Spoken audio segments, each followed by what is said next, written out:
નમસ્કાર, વિરામ બાદ આપનું સ્વાગત છે અને હું છું આપની સાથે નંદની ઠાકર। ચૂંટણીના પરિણામ પર નજર કરીએ તો અત્યાર સુધી ભાજપ અને કોંગ્રેસ વચ્ચે ક્યાંક ને ક્યાંક ટક્કર થતી હોય તેવું સ્પષ્ટપણે લાગી રહ્યું છે અને હારીજમાં પણ હવે બેઠક પર શિલ્પા ઠાકોર 955 મતથી વિજેતા થયા છે। દાહોદમાં જાલોદના ગામડી તાલુકા પંચાયતમાં બીજેપીની જીત થઈ છે। તો મહત્વપૂર્ણ સમાચાર દાહોદ ખાતેથી સામે આવી રહ્યા છે। દાહોદની બેઠક પર ભાજપની જીત થઈ। વલસાડ તાલુકા પંચાયત પર ભાજપે ભગવો લહેરાવ્યો છે। સમી તાલુકા પંચાયત ગોચનાદ બેઠક પર ભાજપની જીત થઈ છે। તો ભાજપ અને કોંગ્રેસ વચ્ચે રાજ્યમાં ટક્કર જોવા મળી રહી છે। જામનગર મહાનગરપાલિકામાં ભાજપ 28 બેઠક જીતી ચૂકી છે। તો અત્યાર સુધીમાં જે પરિણામ સામે આવ્યું છે તો જામનગર મહાનગરપાલિકામાં 27 બેઠક ભાજપના નામે થઈ છે। કોંગ્રેસ અને આપનું ખાતું હજુ સુધી નથી ખુલ્યું। જિલ્લા પંચાયતમાં ભાજપ 8 અને કોંગ્રેસ 3 બેઠક પર આગળ જોવા મળી રહી છે। તાલુકા પંચાયતમાં 64 અને કોંગ્રેસ 6 બેઠક જીતી છે। તાલુકા પંચાયતમાં આપની 9 બેઠક જીતી ગઈ છે। તો આપનું પણ ખાતું ખુલી ગયું છે। જામનગર મહાનગરપાલિકામાં ભાજપ 28 બેઠક જીતી ચૂકી છે, જ્યારે કોંગ્રેસ અને આમ આદમી પાર્ટીનું ખાતું નથી ખુલ્યું અને જામનગર મહાનગરપાલિકામાં ભાજપે પોતાનો ભગવો લહેરાવ્યો છે। જિલ્લા પંચાયતમાં ભાજપ 8 અને કોંગ્રેસ 3 બેઠક પર આગળ જોવા મળી રહી છે। તાલુકા પંચાયતમાં 64 અને કોંગ્રેસ 6 બેઠક જીતી ચૂકી છે। આજે અનેક ઉમેદવારોનું ભાવિ નક્કી થશે, જ્યારે તાલુકા પંચાયતમાં આપ 9 બેઠક જીતી ચૂકી છે, જ્યારે સુરતમાં 120 બેઠક પર અનેક બેઠકોની હવે યાદી બહાર આવી ચૂકી છે, જે મતગણતરી થઈ ચૂકી છે। જ્યારે એઆઈએમઆઈએમ 3 બેઠક અને ભાજપ 1 બેઠક જીતી ચૂકી છે। જિલ્લા પંચાયતમાં ભાજપ 8 અને કોંગ્રેસ 3 બેઠક પર આગળ જોવા મળી રહી છે। જેમાં તાલુકા પંચાયતમાં 64 અને કોંગ્રેસ 6 બેઠક જીતી ચૂકી છે, જ્યારે ઇલેક્શન કમિશન દ્વારા પણ અનેક આંકડાઓ જાહેર કરવામાં આવ્યા છે, જેમાં તાલુકા પંચાયતમાં આપ 9 બેઠક જીતી ચૂકી છે। નગરપાલિકામાં ફરીથી ભાજપ આગળ જોવા મળી રહી છે। ઓફિશિયલ રીતે ઇલેક્શન કમિશન દ્વારા માહિતી પણ બહાર પાડવામાં આવી છે, જેમાં તાલુકા પંચાયતમાં કોંગ્રેસ આગળ છે, નગરપાલિકામાં ભાજપ આગળ જોવા મળી રહી છે, જ્યારે કોંગ્રેસ અને આપનું ખાતું જામનગર મહાનગરપાલિકામાં ખુલ્યું નથી, જ્યારે જિલ્લા પંચાયતમાં ભાજપ 8 અને કોંગ્રેસ 3 બેઠક પર આગળ જોવા મળી રહી છે। જ્યારે ઇલેક્શન કમિશન મુજબ 34 જિલ્લા પંચાયતમાં 239 બેઠક ભાજપની થઈ છે અને 34 જિલ્લા પંચાયતમાં 22 બેઠક પર કોંગ્રેસની જીત થઈ છે, જ્યારે 84 નગરપાલિકામાંથી 809 બેઠકમાં ભાજપે પોતાનો ભગવો લહેરાવ્યો છે, જ્યારે 113 પર કોંગ્રેસ જોવા મળી રહી છે, જ્યારે એઆઈએમઆઈએમ 3 બેઠક પર જોવા મળી રહી છે અને ભાજપ 1 બેઠક જીતી ચૂકી છે। સમગ્ર હવે આંકડાઓ સામે આવી રહ્યા છે। ધીરે ધીરે ખબર પડશે કે હવે ગુજરાતના ગાદીપતિ કોણ છે। ભાજપના હાથમાં હવે ગુજરાતની ગાદી જાય છે કે પછી કોંગ્રેસના હાથમાં। અને હાલ સુધી જે ચિત્ર સામે આવી રહ્યું છે, જે ચિત્ર સ્પષ્ટ થયું છે, તો ચિત્ર જોતા લાગી રહ્યું છે કે હવે ભાજપ ક્યાંક ને ક્યાંક હવે ગુજરાતની ગાદી પર બેસશે। ફરીથી પોતાનું શાસન હવે ભાજપ ચલાવશે અને રીકાઉન્ટિંગમાં પણ જે ગોલ સીટ પર કોંગ્રેસની 20 મતોથી જીત થઈ છે, હારીજ તાલુકા પંચાયત પર ભાજપની જીત થઈ છે। ત્યારે ગુજરાતની સેમીફાઇનલના રિઝલ્ટ સામે આવી રહ્યા છે। તબક્કાવાર રીતે મત ગણતરી થઈ રહી છે। કાતરા બેઠક પર ભાજપ ઉમેદવારની જીત થઈ। છીપડી જિલ્લા પંચાયત સીટ પર કોંગ્રેસની જીત થઈ છે, જ્યારે સિદ્ધપુર નગરપાલિકા વોર્ડ નંબર 8માં ભાજપની જીત થઈ છે। ત્યારે ભાજપે પોતાનો ભગવો લહેરાવ્યો છે। અનેક નગરપાલિકા મહાનગરપાલિકામાં ભાજપની જીત થઈ રહી છે, જ્યારે છોટાઉદેપુર ડોલરિયા જિલ્લા પંચાયત બેઠક પર આપની જીત થઈ। રાજકોટ વોર્ડ નંબર 11માં ભાજપની પેનલ આગળ જોવા મળી રહી છે। વોર્ડ નંબર 5માં રાઉન્ડના અંતે ભાજપ આગળ જોવા મળી રહ્યું છે, જેમાં વોર્ડ નંબર 8માં ભાજપની પેનલનો ભવ્ય વિજય થયો છે। તો બહુમતી સાથે હવે ભાજપ વિજેતા જાહેર થઈ રહી હોય તેવું સ્પષ્ટપણે લાગી રહ્યું છે। સમી તાલુકા પંચાયત માંડવી બેઠક પર ભાજપની જીત થઈ છે। તો મોટા ભાગે હવે ભાજપે પોતાના નામે અનેક સીટો કરી લીધી છે, અનેક બેઠકો કરી છે, જ્યારે છોટાઉદેપુરના ડોલરિયા જિલ્લા પંચાયત બેઠક પર આમ આદમી પાર્ટીની જીત થઈ। રાજકોટ વોર્ડ નંબર 11માં ભાજપની પેનલ આગળ જોવા મળી રહી છે। 5મા રાઉન્ડના અંતે ભાજપ હવે આગળ વધી રહી હોય તેવું લાગી રહ્યું છે। સ્પષ્ટ બહુમતીની સાથે ભાજપ હવે જીતી રહી છે, જ્યારે વોર્ડ નંબર 8માં પણ ભાજપની સંપૂર્ણ પેનલનો વિજય થયો છે। દરેક વિસ્તારોમાં પેનલ પણ તૂટી રહી છે. અનેક જગ્યાએ 3 કોંગ્રેસ ઉમેદવાર આવી રહ્યા છે તો એક ભાજપનો નેતા આવી રહ્યો છે. તેવી રીતના જ હવે અનેક જગ્યાએ પેનલો તૂટી રહી છે. સાથે સાથે હવે ભાજપની અનેક પેનલો જીતી છે. અન્ય જગ્યાએ પણ કોંગ્રેસની અનેક પેનલો પણ જીતી ગઈ છે. જ્યારે રાજકોટની વાત કરીએ તો વોર્ડ નંબર 11માં ભાજપની પેનલ આગળ છે, ત્યારે વોર્ડ નંબર 5માં રાઉન્ડના અંતે ભાજપ આગળ જોવા મળી રહ્યું છે. જેમાં વોર્ડ નંબર 8માં ભાજપની ભવ્ય જીત થઈ છે. તો ભાજપની સંપૂર્ણ પેનલ હવે જીતી રહી છે. જ્યારે ભચાઉ તાલુકા પંચાયતમાં બીજેપીનો ઉમેદવાર 1014 મતોથી આગળ છે. ભચાઉ તાલુકા પંચાયતમાં બીજેપીનો 1014 મતોથી વિજય થયો છે. જેમાં ભચાઉ તાલુકા પંચાયતમાં ભાજપનો ભગવો હવે લહેરાઈ ગયો છે, કેસરીઓ લહેરાઈ રહ્યો છે અને તાલુકા પંચાયતમાં 1014 મતોથી ભાજપનો ઉમેદવાર હવે આગળ જોવા મળી રહ્યો છે. જેમાં ભચાઉ તાલુકા પંચાયતની વાત કરીએ તો બીજેપીનો નેતા હવે જીતી ગયો છે, બીજેપીનો ઉમેદવાર હવે જીતી રહ્યો છે. બીજેપીના હાથમાં હવે શાસન આવતું હોય તેવું સ્પષ્ટપણે લાગી રહ્યું છે. હારીજ તાલુકા પંચાયતમાં ભાજપ ઉમેદવાર વિજેતા બન્યો છે. જેમાં 7 કુકરાણા બેઠક પર વિક્રમ ઠાકોર વિજેતા બન્યા છે. બનાસકાંઠાથી આ સમાચાર સામે આવી રહ્યા છે. ધાનેરા નગરપાલિકા વોર્ડ નંબર 5માં ભાજપની જીત થઈ છે. બીજેપીના 3 અને કોંગ્રેસના 1 ઉમેદવારની જીત થઈ છે. તો આ સંપૂર્ણ પેનલ હવે નથી જીતી. બીજેપીના 3 નેતા છે અને કોંગ્રેસનો 1 નેતા. ભચાઉ તાલુકા પંચાયતમાં બીજેપીનો 1014 મતોથી વિજય થયો છે. બીજેપીનો ઉમેદવાર પણ જીતી ગયો છે. રાજકોટ મહાનગરપાલિકાનું પણ પરિણામ સામે આગળ વધે તો આપણી સાથે ભાજપમાંથી સંજીવ મહેતા જોડાઈ ગયા છે અને વિશ્લેષક તરીકે આપણી સાથે જયવંત પંડ્યા જોડાઈ ગયા છે. જયવંતભાઈ, જે પ્રમાણે હાલ પરિણામો સામે આવી રહ્યા છે તો ભાજપની, કોંગ્રેસની અને આપની સ્થિતિ શું છે હાલ રાજ્યમાં? જયવંતભાઈ.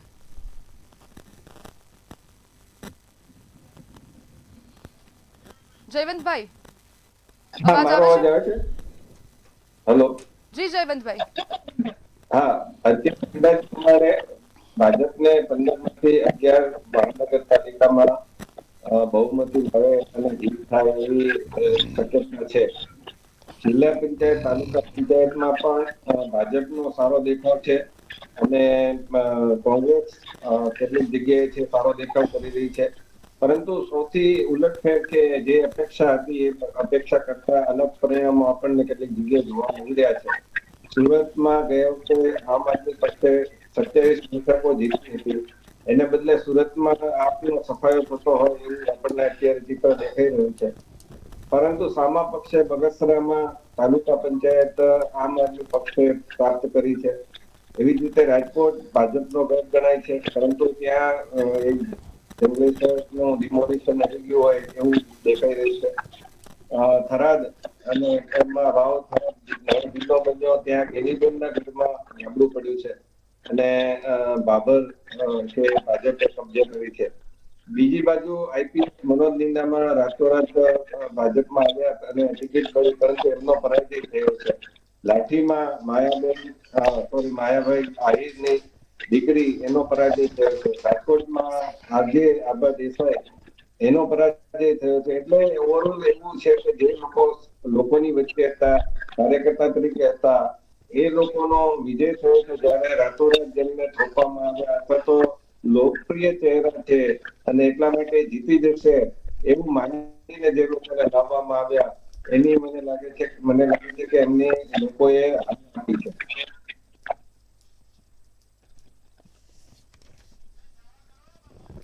જી બિલકુલ જયવંતભાઈ, જે પ્રમાણેની સ્થિતિ હાલ રાજ્યમાં જોવા મળી રહી છે ને તે બાદ આપણી સાથે હવે સંજીવભાઈ પણ જોડાયેલા છે. તો સંજીવભાઈ, ભાજપનું સ્પષ્ટપણે હવે ક્યાંક ને ક્યાંક વિજય થતો હોય તેવું લાગી રહ્યું છે અને સત્તાનો હવે જે ગાદીપતિ કહેવાય તે હવે ભાજપ લાગી રહ્યું છે. તો આપને શું લાગે છે? હું અત્યારે જ્યારે મંતવ્ય ન્યૂઝ ચેનલ પર આવતો હતો ત્યારે વચ્ચે એક જગ્યાએ ઊભા રહેવાનું થયા ત્યારે કેટલીક મહિલાઓ પોતાનો હર્ષોલ્લાસ વ્યક્ત કરી હતી. એના વાતમાં મને ભારતીય જનતા પાર્ટીની જે વાતમાં દમ હતો એ દેખાય કે આ જે સખી આનંદની હેલી કેસરીઓ લહેરાતો જોઈને હું થઈશું રે ગેલી, આ ભાજપની જ કાર્યકર બહેનો હતી. પણ આ એટલા માટે ભારતીય જનતા પાર્ટીનો વિજય થાય છે કારણ કે અમારી પાસે મજબૂત અને નિર્ણાયક નેતૃત્વ છે. ટેકનોક્રેટ યુવા પ્રમુખ શ્રી જગદીશભાઈ વિશ્વકર્માએ એવી રીતે સમગ્ર ગુજરાતના કાર્યકરોને પેજ પ્રમુખ સુધી ઝંકૃત કર્યા કે આપણે 50,000 બૂથમાં જીતવાનું છે. અને સાથે સાથે માનનીય મુખ્યમંત્રી ભૂપેન્દ્રભાઈ પટેલ અને ડેપ્યુટી મુખ્યમંત્રી શ્રી હર્ષભાઈ સંઘવી એ જે રીતે ગુજરાતની જનતાને અનેક સુપરિણામો સરકાર દ્વારા આપ્યા, એમાં અમારી ટ્રિપલ એન્જિનની સરકાર જબરજસ્ત રીતે ચાલી. તમે જુઓ કે સરપંચને અમે પૂરું બજેટ આપીને ગામનો વિકાસ કરવાની પૂરી તક આપી. એની સાથે તાલુકા પંચાયતના જે સભ્ય હોય એને પણ પૂરું બજેટ આપ્યું કે ભાઈ તમારી તાલુકા પંચાયતની સીટનું તમે ડેવલપમેન્ટ કરો. જિલ્લા પંચાયતની સીટના સદસ્યને પણ પૂરતા પૈસા આપ્યા, ધારાસભ્યને આપ્યા, સંસદ સભ્યને આપ્યા, અને ઉપરથી સરકાર અને કેન્દ્રની ગ્રાન્ટ તો ખરી જ. એટલે જે સર્વતોમુખી વિકાસની વાત આવી ત્યાં આદર્શ ગ્રામ યોજનામાં અમે લોકો સફળ થયા.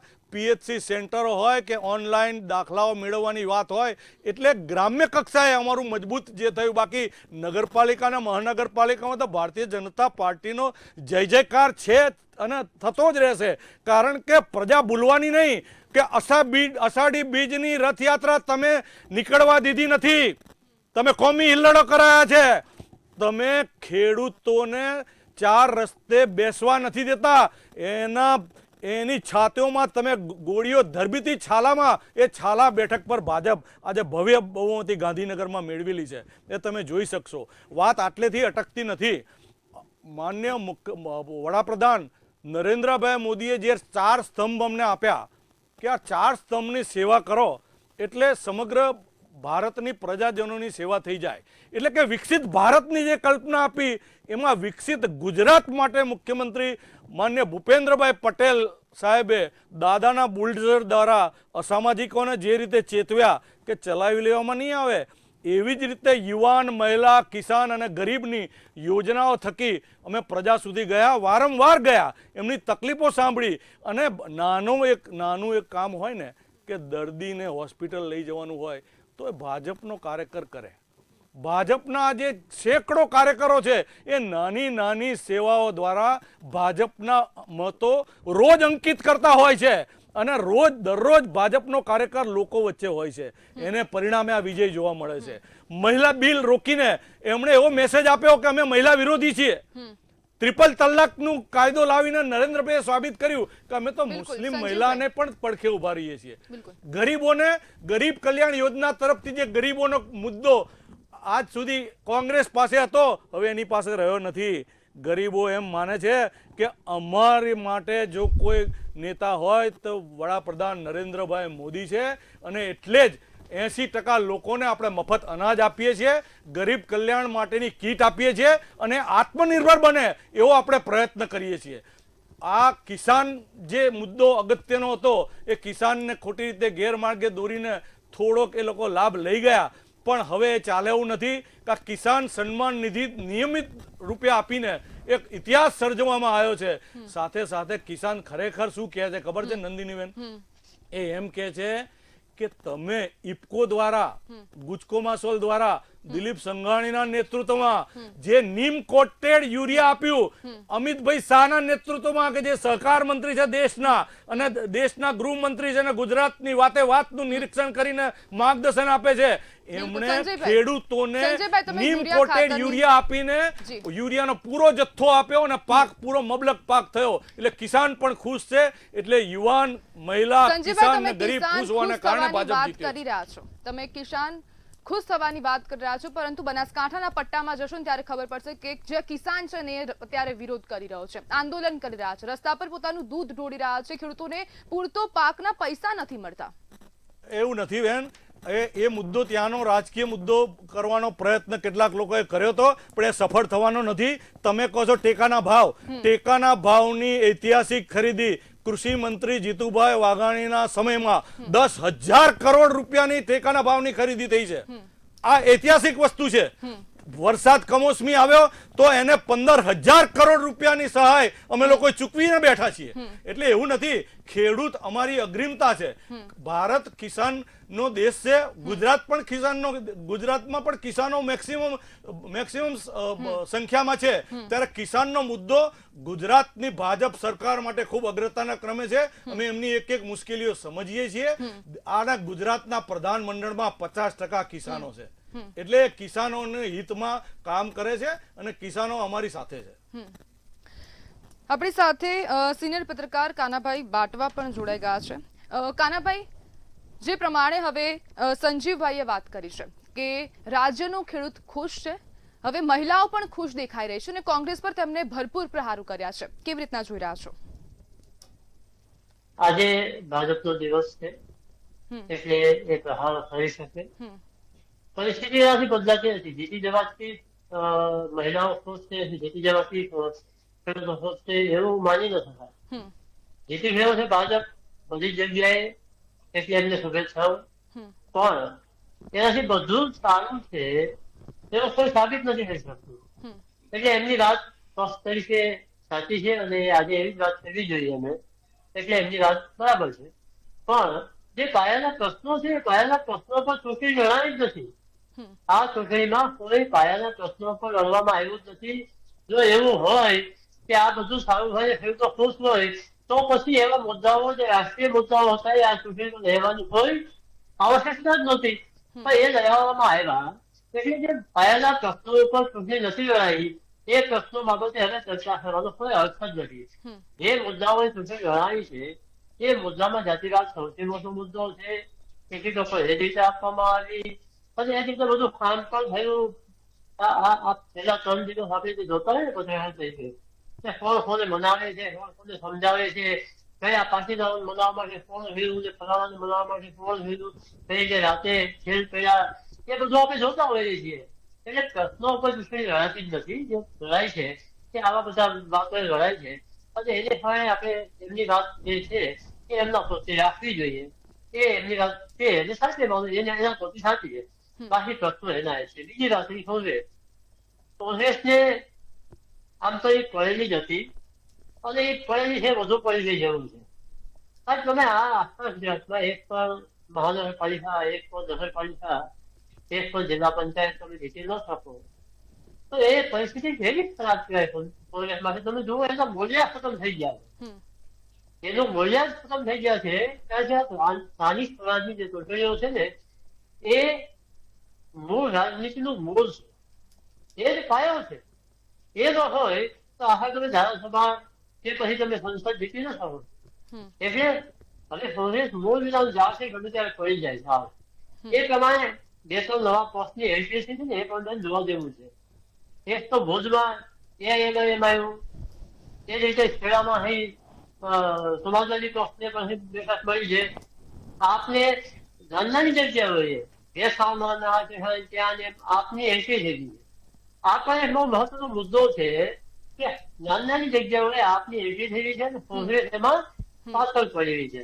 એટલે આ ચૂંટણી એક એવું પરિવર્તન બતાવે છે કે ધીમે ધીમે આપ એક વિપક્ષ તરીકે આગળ આવી રહી છે અને બની શકે કે 2-4 ચૂંટણીઓમાં આ કોંગ્રેસની આગળ પણ નીકળી જાય તો એમાં બહુ નવાઈ કામમાં જેવું નહીં હોય. જી બિલકુલ કાનાભાઈ.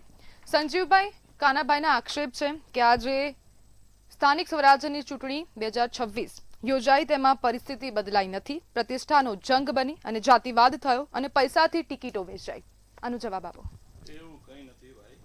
પત્રકાર સાહેબને મારે વાસ્તવિક વાત જણાવવી છે સમગ્ર મંતવ્ય ન્યૂઝના દર્શકોને. અમારા માટે આ જિલ્લા પંચાયત, તાલુકા પંચાયત, નગરપાલિકા કે વિધાનસભા એનો વિજય માત્ર એક લક્ષ્ય નથી. અમારું મિશન બહુ મોટું છે. ભારત માતાને, ભારત વર્ષને વિશ્વની મહાસત્તા બનાવવા તરફ લઈ જવાની છે. એટલે આ તો અમે જીતવાના જ છીએ અમારા કામના જોરે. શા માટે?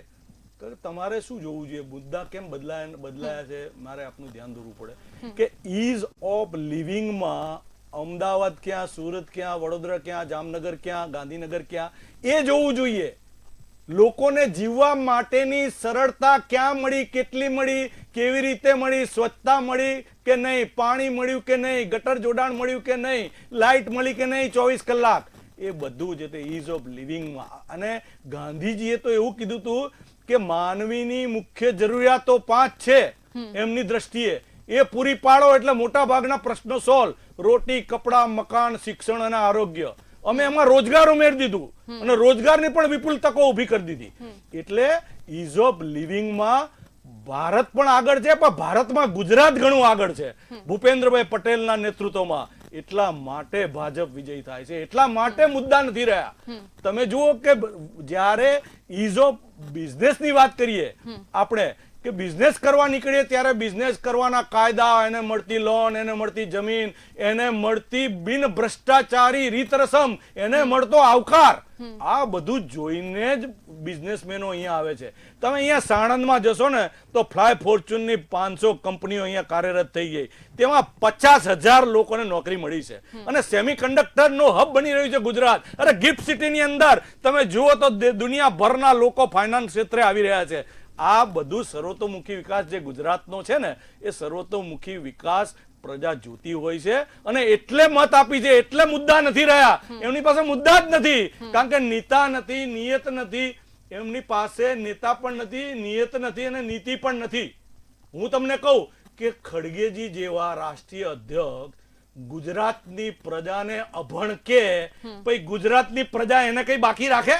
અને એ કેમ બન્યું ખબર છે કે પેલા મીડિયા કન્વીનર એમને મળવા ગયો હતો, કઈક રાવલ છે કોઈ, એને મળવા ગયો હતો, એટલે પેલા ખડગેજીને તો આને આટલી સમજણ નહીં પડતી, અભણ જેવો લાગે છે, અને એટલે આખી ગુજરાતને અભણ કહી દીધી. એટલે ભાજપના જે પ્રવક્તાઓ અને મીડિયાની ટીમ છે એની સામે કોંગ્રેસની ટીમની પાસે મુદ્દા ન હોવાના કારણે, નેતૃત્વ ન હોવાના કારણે સાચા મુદ્દા પ્રજા સમક્ષ જઈ શકતા નથી. એમના પણ કદાચ સાચા હોય તો તે પણ, કારણ કે મુસ્લિમ તુષ્ટિકરણ સિવાય એમની પાસે કોઈ મુદ્દો જ નથી.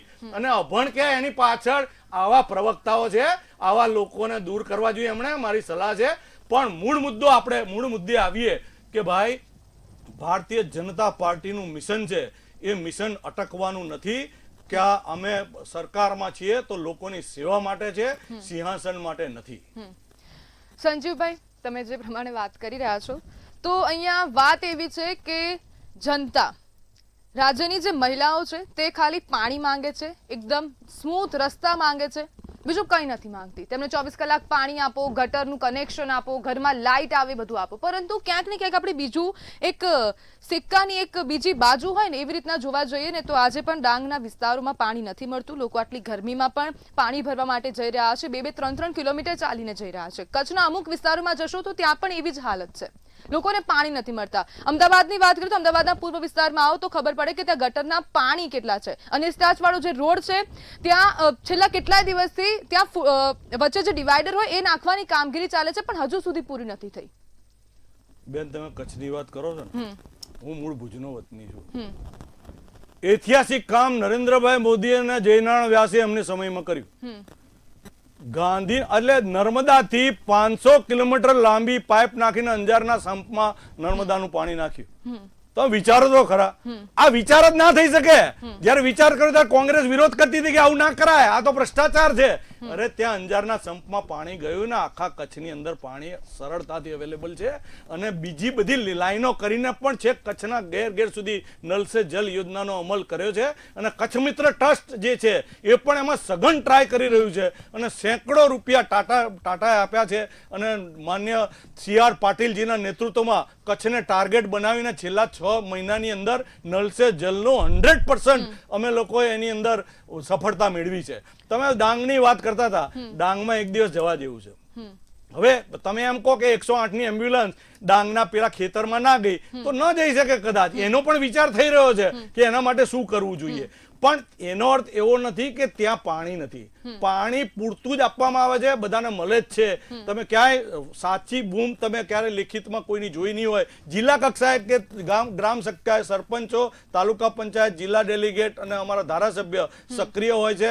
અને જ્યાં જ્યાં તકલીફ કદાચ થઈ હોય તો એને સત્વરે સોલ્વ કરીને રાજ્ય રાજ્ય સરકારની મદદ વડે પણ સોલ્વ કરવું પડ્યું હોય તો ત્યાં એ લોકો બોરવેલ પણ બનાવે છે અને એ રીતે પાણીની સમસ્યા દૂર કરવાનો પ્રયત્ન કરવામાં આવે છે. વાત તમે અમદાવાદની કરો છો બેન, તો અમદાવાદની અંદર તો હું માનું છું કે ક્યાંક ક્ષતિ કદાચ રહી ગઈ હશે, મારા ધ્યાનમાં નથી, પણ જો એ ખરેખર ક્ષતિ હોય તો એનું ફરીથી ધ્યાન દોરવામાં આવશે તો તરત જ એ દૂર કરી દેવામાં આવશે એવો મને વિશ્વાસ છે. કારણ કે આ તો ભાઈ કેન્દ્રીય ઐતિહાસિક ગૃહમંત્રી અમિતભાઈ શાહનો પોતાનો ગઢ છે, એની અંદર કોઈ મુશ્કેલી હોય એવું ચાલી શકે જ નહીં. અને ગુજરાતને બેસ્ટ રાજ્ય બનાવવાનું હોય, મોડેલ રાજ્ય તરીકે તો હોય જ, પણ એને શ્રેષ્ઠ રાજ્ય, સર્વોત્તમ રાજ્ય બનાવવાનું હોય ત્યારે એક પણ મુશ્કેલી પ્રજાની બાકી રહે એવું ચલાવી લેવામાં નહીં આવે. બધું જ અમે સોલ્વ કરી દઈશું. જી બિલકુલ બિલકુલ. સંજયભાઈ આપની પાસે આવું.